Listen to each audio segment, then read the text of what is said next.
Hello friends, আশা করি সকলে ভালো আছেন। আজ আমরা ভারতীয় সংবিধানের উপর যে বিভিন্ন আর্টিকেল এবং শিডিউলগুলি রয়েছে তার সম্পর্কিত কতগুলো এমসিকিউ প্রশ্ন উত্তর এখানে আলোচনা করব। তাহলে প্রশ্নগুলো শুরু করা যাক। Question number 1, there were originally how many articles in the constitution of India? ভারতীয় সংবিধানে মোট কতগুলি আর্টিকেল রয়েছে? আমরা জানি ভারতীয় সংবিধান মোট 395টি আর্টিকেল নিয়ে গঠিত, অর্থাৎ এখানে অপশন সি অর্থাৎ 395টি হবে সঠিক উত্তর। Question number 2, total number of articles and schedules in the constitution calculation or numbering wise is, অর্থাৎ মোট কতগুলি আর্টিকেল এবং শিডিউল রয়েছে ভারতীয় সংবিধানে। তাহলে অপশানগুলি দেখব। তাহলে রয়েছে 390টি আর্টিকেল 5টি শিডিউল, না 395টি আর্টিকেল 12টি শিডিউল, না 395টি আর্টিকেল 10 শিডিউল, না 444টি আর্টিকেল 12 শিডিউল। আমরা জানি ভারতীয় সংবিধান মোট 395টি আর্টিকেল এবং 12টি শিডিউল নিয়ে গঠিত। তাহলে এখানে সঠিক উত্তরটি হবে option B. Question number 3, Indian constitution consist of, ভারতীয় সংবিধান গঠিত।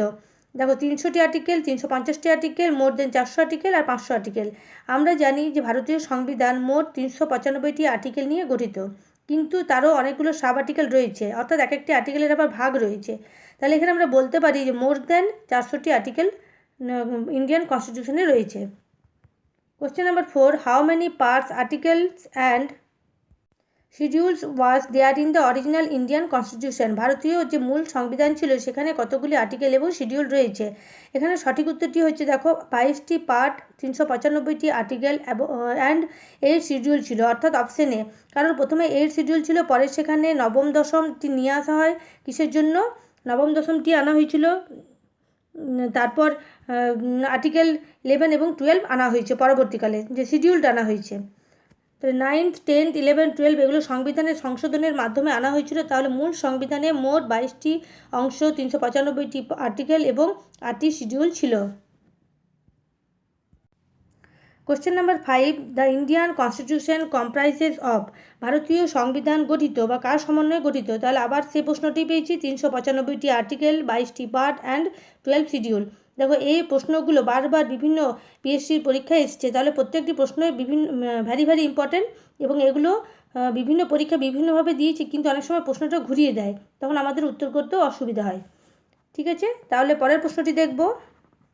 Question number 6, total number of schedule in the constitution is, ভারতীয় সংবিধানে মোট কতগুলি শিডিউল বা ভাগ রয়েছে? তাহলে কটি রয়েছে? 12 শিডিউল রয়েছে, অর্থাৎ অপশন এ হবে সঠিক উত্তর। Question number 7, the Indian constitution is divided into, ভারতীয় সংবিধান কতগুলি পার্টে বিভক্ত? তাহলে কতগুলি পার্টে বিভক্ত? ভারতীয় সংবিধান 22টি পার্টে বিভক্ত। তাহলে এখানে সঠিক উত্তরটি হবে option B.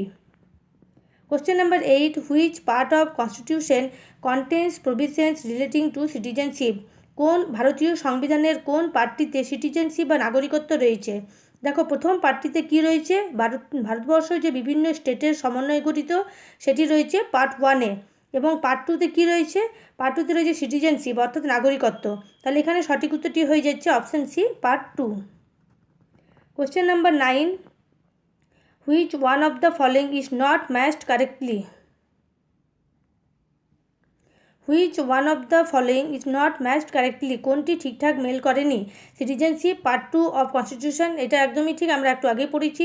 Fundamental rights part 3 of constitution, হ্যাঁ দেখো প্রথম ভাগে রয়েছে ভারত যে কতগুলি রাজ্যের সমন্বয়ে গঠিত, সেটি রয়েছে পার্ট 1-এ।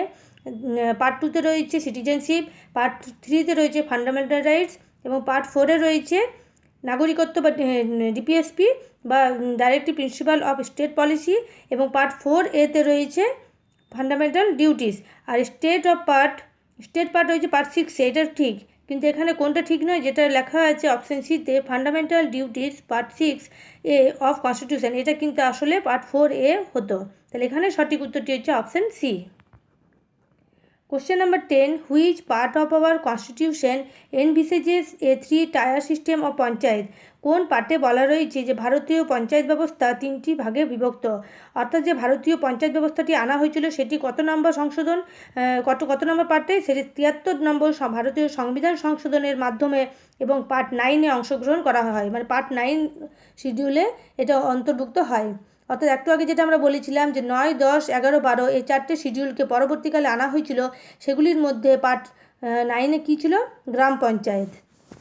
পরবর্তী প্রশ্নটি দেখব, question number 11, Which part and chapter of the Indian Constitution deal with the legislative relation between the union and the state?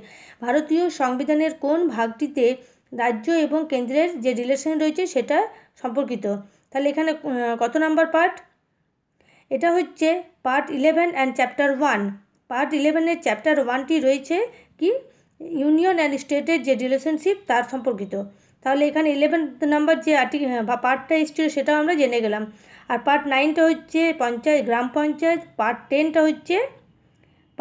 হচ্ছে পৌরসভা, পার্ট 11 হচ্ছে ইউনিয়ন অ্যান্ড স্টেটসের যে রিলেশন, আর পার্ট 12 হচ্ছে অ্যান্টি ডিফেকশন ল অর্থাৎ যে দলবিরোধী আইন সেটার উপর। তাহলে নতুন 4টি পার্টও আমরা এখানে জেনে নিলাম। এবার question number 12, which one of the following schedules of the Indian constitution list the names of state and specifies their territories? অর্থাৎ ভারতীয় সংবিধানের কোন ভাগটিতে যে স্টেটের যে সীমানা এবং তার টেরিটরির যে সীমানাগুলো রয়েছে মানে তাদের নামগুলো রয়েছে। তাহলে এখানে কত নম্বর পার্টে? পার্ট 1-এ রয়েছে কি ভারত যে বিভিন্ন স্টেটের সমন্বয়ে গঠিত তার সম্পর্কিত তথ্যটা আমরা পাই পার্ট 1-এ। অর্থাৎ এখানে সঠিক উত্তরটি হবে option A. Question number 13, fourth schedule of the constitution of India deals with? Fourth শিডিউলে ইন্ডিয়ার যে কনস্টিটিউশন রয়েছে সেখানে কোন অংশটি রয়েছে? Allocation of seats for the councils of states. অর্থাৎ ভারত যে বিভিন্ন স্টেটসের কাউন্সিল অফ স্টেটের যে সিট ভাগ্যটা সেটা রয়েছে। হ্যাঁ, এটাই রয়েছে কত নম্বর শিডিউলে? ফোর্থ শিডিউলে। তাহলে ফোর্থ শিডিউল কিসের সম্পর্কে বলে? Allocation of seats for the council of states. Question number 14, if a new state of the Indian Union is to be created, which one of the following schedules of the constitution must be amended? অর্থাৎ যখন ভারতে কোনো Indian ইউনিয়নের কি মধ্যে নতুন স্টেটের যখন অন্তর্ভুক্তিকরণ হয় তখন কোন শিডিউলে সেটা অন্তর্ভুক্ত হয় বা কোন শিডিউলে সেটা অ্যামেন্ডমেন্ট করতে হয়। অর্থাৎ ভারতীয় রাজ্যের সীমানা, তাদের নতুন নাম পরিবর্তন, বিভিন্ন রাজ্যে যে ভাগ হয়ে ছোটো অন্যান্য দুটো রাজ্যে বা বিভিন্ন রাজ্যে যে পরিণত হয় সে সম্পর্কিত তথ্য আমরা জানতে পারি শিডিউল 1 থেকে। অর্থাৎ এখানে সঠিক উত্তরটি হবে option A, first. Question number 15, to give constitutional protection state and reforms laws have been included in the? তাহলে কনস্টিটিউশনাল প্রোটেকশন কার মধ্যে? State land reforms. অর্থাৎ স্টেটের যে ল্যান্ড রিফর্মের ব্যাপারে আছে বিভিন্ন রাজ্যের সেটা কত নম্বর শিডিউলে রয়েছে? এখানে সঠিক উত্তরটি হচ্ছে অপশান বি, 9 শিডিউলে। 9 শিডিউল থেকে কিছু সম্পর্কিত যে স্টেট ল্যান্ড রিফর্মস ল যেটা ইনক্লুডেড হয়েছে 9 শিডিউলে। তাহলে এখানে অপশান বি হবে সঠিক উত্তর। Question number 16, under the Constitution of India, economic planning is a subject.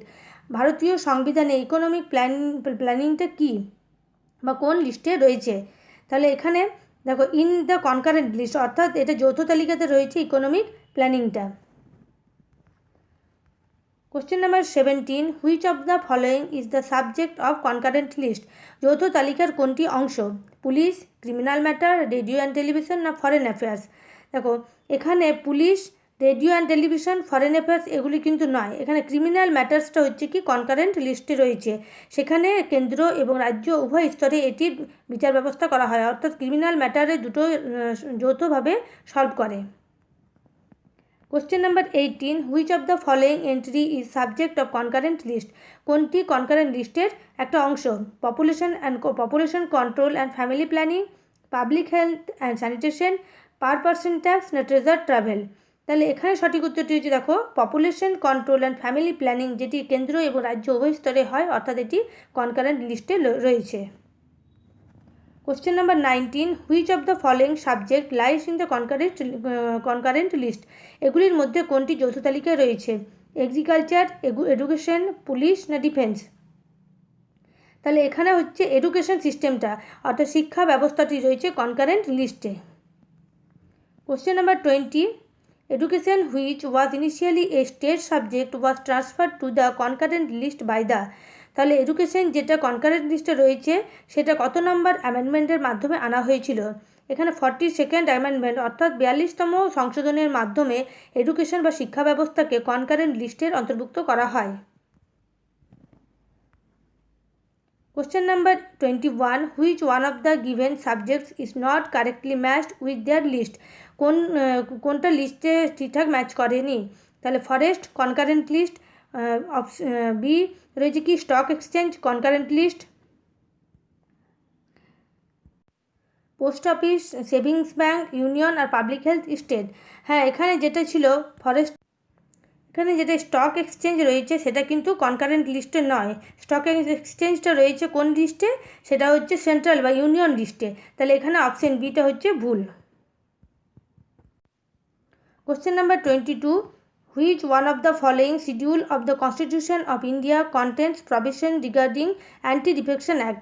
অর্থাৎ দলবিরোধী নীতি বা অ্যান্টি ডিফেকশন অ্যাক্টটা কত নম্বর শিডিউলে রয়েছে? আমরা একটু আগেই জেনেছিলাম যে 10 শিডিউলে কী রয়েছে? Anti defection law. তাহলে এখানে অপশন ডি হবে সঠিক উত্তর।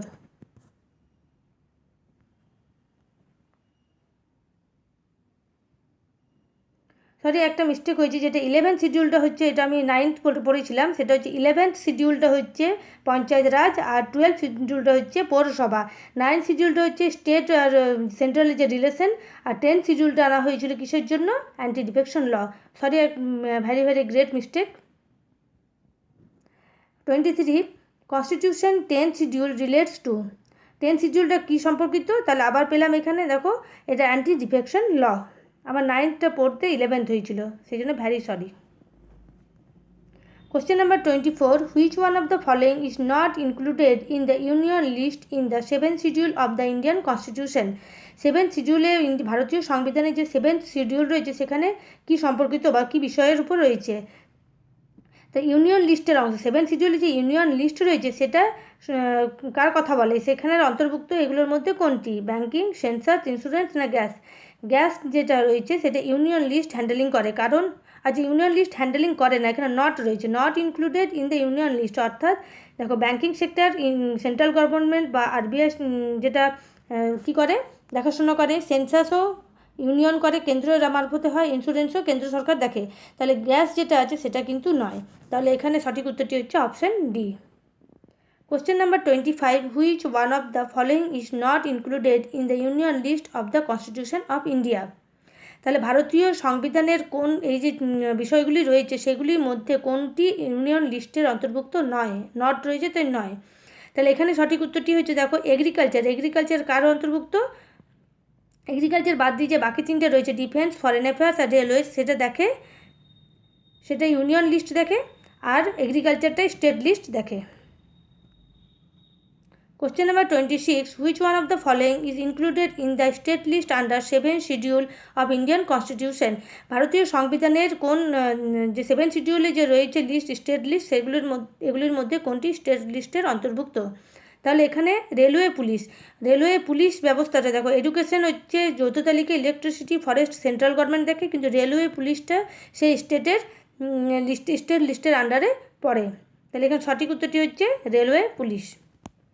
Question number 27, in which list of the Indian constitution of panchayat raj subject is included? Panchayat রাজের সিস্টেমটা কত নম্বরে, মানে কোন লিস্টের মধ্যে পড়ে? তাহলে এখানে স্টেটের একটা ভাগ হচ্ছে কি পঞ্চায়েত, তাহলে স্টেট লিস্টের মধ্যে পঞ্চায়েতের রাজটা পড়ছে।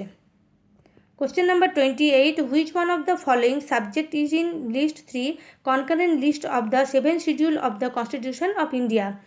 অর্থাৎ কনকারেন্ট লিস্টে যেটা 7th শিডিউলের কনকারেন্ট লিস্ট রয়েছে সেগুলির মধ্যে এই যে অপশানগুলি রয়েছে সেগুলির মধ্যে কোনটি কনকারেন্ট লিস্টের অন্তর্ভুক্ত? তাহলে এখানে দেখো সঠিক উত্তরটি কী হচ্ছে, এখানে হচ্ছে ক্রিমিনাল প্রসিডিওর, এটা কনকারেন্ট লিস্টের মধ্যে অন্তর্ভুক্ত। পুলিশ, প্রিজন, পাবলিক অর্ডার এগুলো কিছু ছিল ইউনিয়ন লিস্টে, অর্থাৎ ক্রিমিনাল প্রসিডিওর যেটা, সেটা কি হচ্ছে কনকারেন্ট লিস্টের একটি অংশ। Question number 29, marriage, divorce and adoption are an entry in the 7th schedule of the constitution under the following? তাহলে ম্যারেজ, ডিভোর্স এবং অ্যাডপশন যেগুলো থাকে 7th শিডিউলের কোন ভাগের অংশ? তাহলে এটি হচ্ছে লিস্ট 3, অর্থাৎ কনকারেন্ট লিস্টের অন্তর্ভুক্ত হচ্ছে এই ব্যাপারগুলো। তাহলে কি ম্যারেজ, ডাইভোর্স অ্যান্ড অ্যাডপশন, তাহলে কোন লিস্টে রয়েছে? List 3 concurrent list. Question number 30, the right of the government to impose taxes and fees in provided in which list of constitution? অর্থাৎ যেটা রয়েছে ট্যাক্স এবং ফিস গভর্নমেন্টকে দিতে হয় সেটি কত নাম্বার শিডিউলে রয়েছে? এটি কত হচ্ছে 7th শিডিউলে রয়েছে কি government to impose tax and fees, অর্থাৎ গভর্নমেন্ট যে ব্যবসা বাণিজ্যের যে ভাগটা, গভর্নমেন্টের যে বাণিজ্য বিভাগটা রয়েছে কত নম্বরে? 7 শিডিউলে। Question number 31, which one of the following is in the state list? State লিস্টের মধ্যে এগুলির মধ্যে কোনটি পড়ে? রেলওয়ে পুলিশ আমরা একটু আগে জেনেছিলাম, রেলওয়ে পুলিশটা কিসে ছিল? স্টেট লিস্টে। তাহলে এখানে প্রথমে পেয়ে গেছি রেলওয়ে পুলিশ হচ্ছে স্টেট লিস্টে। Question number 32, land reform comes under the subject of? Land reform অর্থাৎ যে ভূমি সংস্কার আইনটা মানে কোন লিস্টের মধ্যে পড়ে? এটা হচ্ছে স্টেট লিস্ট, অর্থাৎ একটা স্টেটের ক্ষমতা থাকে যে তার রাজ্যের যে ভূমি সংস্কার ব্যাপারে যে ব্যাপারগুলো সেটা স্টেট গভর্নমেন্ট দেখাশোনা করে, তাহলে এটা স্টেট লিস্টের মধ্যে পড়ে। Question number 33, which schedule of the Constitution of India contains special provisions for the administration and control of scheduled areas in several states? কত নম্বর শিডিউলে কি রয়েছে? যে শিডিউলড এরিয়াগুলো রয়েছে বিভিন্ন স্টেটে, সেগুলোর শাসন কার্য দেখাশোনা করা হয় কত নম্বর শিডিউল হিসাবে? তাহলে এখানে দেখো সেটা হচ্ছে 5th শিডিউলে রয়েছে এই প্রভিশনটা। তাহলে অপশান বি হবে সঠিক উত্তর। Question number 34, provisions of Schedule 6 of the Constitution does not apply to which of this state? দেখো 5th শিডিউলটা কী সম্পর্কিত ছিল? শিডিউলড এরিয়া সম্পর্কিত, এবং 6th শিডিউলটা রয়েছে বিশেষ কতগুলি স্টেটের উপর। কোন কোন স্টেট সেখানে রয়েছে? আসাম, মেঘালয়, ত্রিপুরা, মণিপুর। এই 4টির মধ্যে কোনটি হবে না? বাকি 3টি হবে। তাহলে এখানে মণিপুর স্টেটটা কিন্তু শিডিউলড এরিয়ার মধ্যে পড়ে না, যেটা শিডিউল 6-এর মধ্যে যে এইসব যে আসাম, মেঘালয়, ত্রিপুরা এই রাজ্যগুলো যে বিশেষ ক্ষমতা দেওয়া হয়েছিল বা বিশেষ দেখাশোনার ব্যবস্থা হয়েছিল তার মধ্যে মণিপুর রাজ্যটা পড়ে না।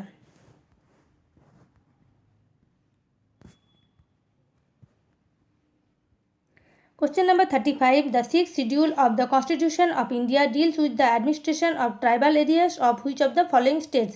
অর্থাৎ 6th শিডিউলে যে বিভিন্ন ট্রাইবাল এরিয়াগুলো রয়েছে সেগুলোর মধ্যে কোনগুলো? তাহলে বলো এটা কী হতে পারে? তাহলে এখানে নাগাল্যান্ড, অরুণাচল প্রদেশ আর ত্রিপুরা আছে অপশান ডি। আচ্ছা, অপশান এ থেকে পড়ি, বিহার, ছত্তিশগড়, গোয়া। বি রয়েছে Meghalaya, Tripura and Mizoram. C Uttarakhand, Manipur, Jharkhand. D Nagaland, Arunachal Pradesh আর ত্রিপুরা। তাহলে এখানে কোনটি সঠিক উত্তর হবে? এখানে মেঘালয়, ত্রিপুরা অ্যান্ড মিজোরাম এগুলো যেগুলো রয়েছিল সেখানে কোনটা 6th শিডিউলের অন্তর্ভুক্ত রাজ্যগুলি হচ্ছে। তাহলে অপশান বি হবে সঠিক উত্তর। Question number 36, the provisions of the 5th and 6th schedule in the Constitution of India are made of? তাহলে এগুলো এই যে 5th এবং 6th শিডিউলটা বানানো হয়েছিল কী কারণে? এটা বানানো হয়েছিল protect the interest of schedule tribes, অর্থাৎ শিডিউল ট্রাইবদের প্রোটেকশনের জন্য এই দুটি শিডিউল আনা হয়েছিল। তাহলে এখানে সঠিক উত্তরটি হচ্ছে option A, protect the interest of schedule tribe. Question number 37, the constitutional status has been given to Panchayat under article? পঞ্চায়েতকে যে কনস্টিটিউশনাল একটা স্ট্যাটাস দেওয়া হয়েছে কত নম্বর আর্টিকেলের মাধ্যমে? তাহলে এটি হচ্ছে 243 নম্বর আর্টিকেলে বলা আছে পঞ্চায়েতের সম্পর্কে। তাহলে এখানে সঠিক উত্তরটি হবে option B, 243। Question number 38, the 11th schedule of the Constitution is related to which of the following? 11th schedule কোনটি সম্পর্কিত? তাহলে আমরা যেটা আগেবারে মিস্টেক করেছিলাম 11টাকে 9 হিসেবে পড়ে ফেলেছিলাম, সেটা হচ্ছে কি 11th, অর্থাৎ পঞ্চায়েতের রাজ। এখানে সঠিক উত্তরটি হচ্ছে option B, 11th schedule panchayat raj আর 12th শিডিউলটা হচ্ছে মিউনিসিপ্যালিটি। কোশ্চেন নাম্বার 39,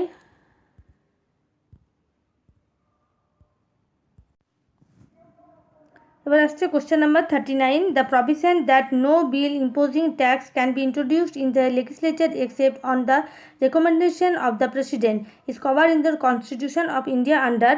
অর্থাৎ যেটা provision no bill imposing tax can be introduced in the legislature except on the recommendation of the president, অর্থাৎ রাষ্ট্রপতির যে রেকমেন্ডেশন ছাড়া কোন বিলটা আনা যায় না, কোনো বিল আনা যায় না, is covered in the constitution of under কত নম্বর কনস্টিটিউশনে এ সম্পর্কে বলা রয়েছে? তাহলে এটি দেখো, এটি রয়েছে আর্টিকেল 117-এ, অর্থাৎ আর্টিকেল 117 নম্বর আর্টিকেলটি হচ্ছে দ্য প্রভিশন, কিসের provision? No bill imposing tax, কোনো বিলের উপর ট্যাক্স করা যাবে না, can be introduced in the legislature except on the recommendation of the president, অর্থাৎ যতক্ষণ পর্যন্ত না রাষ্ট্রপতি সম্মতি দেন ততক্ষণ পর্যন্ত কোনো বিলকে ট্যাক্সে ইম্পোজ করা যাবে না। Question number 40, special provision regarding financial bills is given under? অর্থাৎ ফাইন্যান্সিয়াল বিলটা কত নম্বর আর্টিকেলে রয়েছে? এখানে দেখো সঠিক উত্তরটি হচ্ছে আর্টিকেল 117, অর্থাৎ আমরা একটু আগে জেনেছিলাম যে কোনো বিলকে ট্যাক্সে রূপান্তরিত করা যাবে না কারা অনুমতি বিনা রাষ্ট্রপতির, এবং সেটি রয়েছে আর্টিকেল 117-এ, অর্থাৎ এখানে ফাইন্যান্সিয়াল বিল সম্পর্কিত আর্টিকেলটি হচ্ছে 117।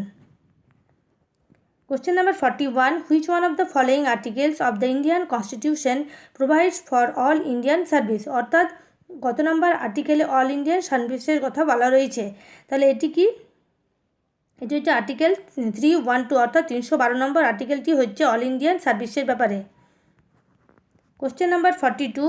Which one of the following pairs institution and articles of the constitution is properly matched? অর্থাৎ ঠিকঠাক ম্যাচ করেছে। দেখো কী কী রয়েছে। Supreme Court of India article 318, Election Commission of India article 324, Union Public Service Commission article 332 আর attorney general article 351। তাহলে এখানে যে Supreme Court of India article 318 এটা একদমই ঠিক, Union Public Service Commission article 332 এটাও ঠিক, আর অ্যাটর্নি জেনারেল আর্টিকেল 351 এটাও ঠিক। তাহলে election Commission of India article 324 এটা কিন্তু ভুল। তাহলে এখানে সঠিক উত্তরটি হচ্ছে option B. Question number 43. Which one of the following is not correctly matched? কোনটি ঠিকঠাক ম্যাচিং করেনি? আর্টিকেল 39-এ equal justice and free legal aid, article 40 organisation of village panchayat, article 44 uniform civil code, article 48 separation of judiciary from executive. তাহলে এখানে দেখো যে article 39-এ 40 এবং 44 একদম যেগুলো বলেছে সেটাই হয়, অর্থাৎ 39-এতে বলা হয়েছে equal justice and free legal aid, article 40 organisation of village panchayat এটা ডিপিএসপির অংশ এগুলো, আর্টিকেল 44 ইউনিফর্ম সিভিল কোড এটাও ঠিক, কিন্তু article 48 separation of judicial from executive এটা নয়। এখানে কি বলা হচ্ছে যে বিভিন্ন গৃহপালিত এবং বন্য পশু তাদের যে সংরক্ষণের কথা আর্টিকেল 48-এ বলা রয়েছে। তাহলে এটি হচ্ছে ভুল উত্তর। তাহলে এখানে সঠিক উত্তরটি হচ্ছে option D. Question number 44. Which one of the following is matched correctly? কোনটা ঠিকঠাক ম্যাচিং করেছে? Article 17 equality before law, article 78 establishment of parliament, article 192 salaries and allowances of parliament members, article 352 proclamation of emergency. এখন দেখো 352 এটা ঠিক একদমই, এটা আমরা সকলে জানি 352 লাগু হলে কি হয়, এমার্জেন্সি ঘোষণা করা হয়। আর তাহলে কিন্তু আর্টিকেল প্রোক্লেমেশন অফ এনার্জি যেটা হচ্ছে এটা কিন্তু এটা এখানে কি হয়েছে, কারেক্টলি ম্যাচড হয়েছে, ফলোইং ইজ ম্যাচড কারেক্টলি। তাহলে এখানে সঠিক উত্তরটি হয়ে যাচ্ছে option D. Question number 45. Which of the following is correctly matched? Part 2 কি বলছে, ফান্ডামেন্টাল রাইটস, না পার্ট 2 কিন্তু ফান্ডামেন্টাল রাইটস নয়, এটা হচ্ছে নাগরিকত্ব। পার্ট 3 সিটিজেনশিপ, না পার্ট 2 হচ্ছে সিটিজেনশিপ, তাহলে এই দুটো উলটপালট হয়ে গেছে। পার্ট 4 হচ্ছে ফান্ডামেন্টাল ডিউটিস, হ্যাঁ একদমই ঠিক, পার্ট 4 কিসের কথা বলে, ফান্ডামেন্টাল ডিউটিস। তাহলে এখানে সঠিক উত্তরটি হচ্ছে অপশন সি। আর পার্ট 5-এ যেটা দিয়েছে সেটা কিন্তু না, এটা আসলে পার্ট 4-তে রয়েছে DPSP. Question number 46. Which of the following is not correctly matched under the constitution of India? ভারতীয় সংবিধানের কোনটি ঠিকঠাক ম্যাচ করেনি? পঞ্চায়েত ব্যবস্থা 9-এ রয়েছে, না এটা আমি আবার প্রথমেও ভুল করেছিলাম, এটা 11 হবে, তাহলে এটাই ভুল। তাহলে এখানে কি নট কারেক্টলি ম্যাচড এটাই। আচ্ছা সরি, এটা পার্টের কথা বলেছি, এখানে পার্ট 9-এ রয়েছে, না পার্ট 9-এই রয়েছে।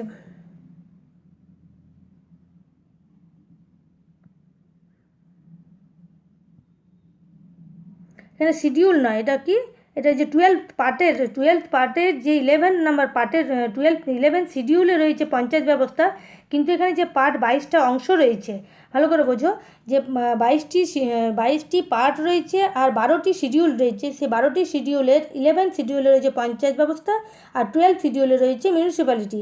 কিন্তু যখন পার্ট বলবো তখন সেটা হচ্ছে 9th পার্টে রয়েছে পঞ্চায়েত আর পার্ট 9A-তে রয়েছে মিউনিসিপ্যালিটি। তাহলে এই দুটো কিন্তু পুরোপুরি ঠিক, এখানে গুলিয়ে ফেলবে না। Are the cooperative societies part 9B এটাও ঠিক, কিন্তু ট্রাইব্যুনালস যেটা রয়েছে পার্ট 10-এ এটা ভুল। তাহলে এখানে সঠিক উত্তরটি হচ্ছে অপশন ডি।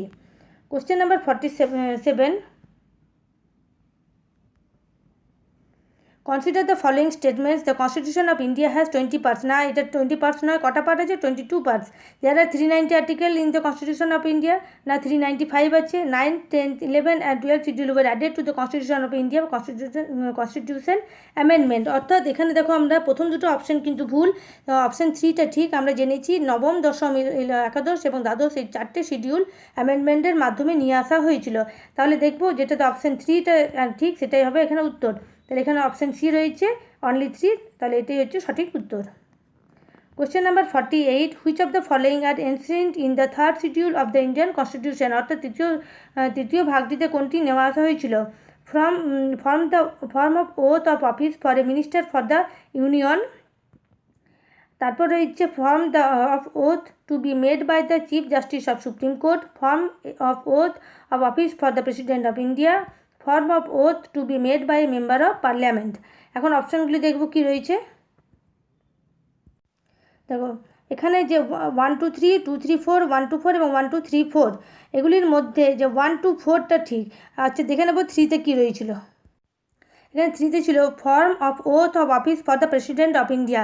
আমরা জানি যে প্রেসিডেন্ট অফ ইন্ডিয়া কারো ওথের উপর নির্ভর করে না, তার প্রেসিডেন্ট অফ ইন্ডিয়ার কী করা হয়, একটা ভোটিং করা হয়, যেটা প্রত্যক্ষ ভোট নয়, ডাইরেক্ট ভোট নয়, ইনডাইরেক্ট ভোটের মাধ্যমে তিনি গৃহীত হন বা তিনি প্রেসিডেন্ট পদ লাভ করেন। অর্থাৎ এখানে অপশান, যে 4টে অপশানের মধ্যে অপশান 3টা ভুল, অর্থাৎ ওখানে যেটা ছিল অ্যান্সারে 1, 2, 4 সেটা হবে ঠিক। Question number 49, match the following, union list, state list, concurrent list. তাহলে 97 এন্ট্রিজ না 47 এন্ট্রিজ, 66 এন্ট্রিজ। ইউনিয়ন লিস্টে রয়েছে 97 এন্ট্রিজ, অর্থাৎ এ এবং বি এর যে দুটি অপশান রয়েছে সেখানে দেখো এতে 1 হয়েছে, তাহলে এই দুটোর মধ্যে একটা ঠিক হবে। স্টেট লিস্টে কত হয়েছে? 66, অর্থাৎ এটা হচ্ছে 3তে, তার মানে এখানে সঠিক উত্তরটি হচ্ছে অপশান বি 1, 3, 2, অর্থাৎ ইউনিয়ন লিস্টে 97, স্টেট লিস্টে 66 আর কনকারেন্ট লিস্টে 47। Question number 50, which of the following provisions of the Constitution of India have a bearing on education? তাহলে directly principal of state policy, হ্যাঁ রয়েছে, ডাইরেক্টলি প্রিন্সিপালস অফ স্টেট পলিসিতে education সম্পর্কিত একটি আর্টিকেল আছে। Rural and urban local bodies, 5th schedule, 6th schedule, 7th schedule. দেখো এখানের মধ্যে প্রত্যেকটাতেই কিন্তু এডুকেশন সম্পর্কিত বিভিন্ন তথ্য রয়েছে, তাহলে এখানে সঠিক উত্তরটি হয়ে যাচ্ছে অপশান ডি 1, 2, 3, 4 and 5। আজকে আমরা এখানে আর্টিকেল এবং শিডিউলের উপর মোট 50টি প্রশ্নোত্তর আলোচনা করলাম। এইরকম বিভিন্ন প্রশ্নোত্তর আলোচনা পাওয়ার জন্য, ভিডিও পাওয়ার জন্য আমার চ্যানেলটিকে অবশ্যই সাবস্ক্রাইব করবে, লাইক ও শেয়ার করতে ভুলবে না। যদি আমার চ্যানেলটি ভালো লাগে এবং আমার ভিডিওগুলো ভালো লাগে তাহলে কমেন্ট সেকশনে লিখবে। ধন্যবাদ।